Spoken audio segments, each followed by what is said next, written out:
In this video, I'll show you how to add a custom domain in Base44. First, open your web browser, go to the Base44 website, and sign into your account. Then open the app you've already published. Your app must be live before you can connect a custom domain. Next, open your app settings, domains, or publishing section, depending on your version of Base44. Look for the custom domain option and click Add Custom Domain. Now, enter the domain name you want to use, such as www.yourdomain.com, http://www.yourdomain.com, and confirm your selection. Base44 will display the DNS records that need to be added to your domain.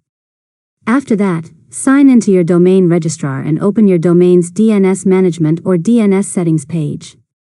Add the DNS records exactly as provided by Base44, then save your changes. Return to Base44 and wait for your domain to be verified. Keep in mind that DNS changes can take some time to propagate, so verification may not happen immediately. Finally, once your custom domain has been verified, open it in your web browser to make sure your app is loading correctly. If SSL is supported, Base44 will automatically secure your site with HTTPS. And that's it. You've successfully learned how to add a custom domain in Base44. If you found this tutorial helpful, make sure to subscribe to Learn ModeLab for more tutorials.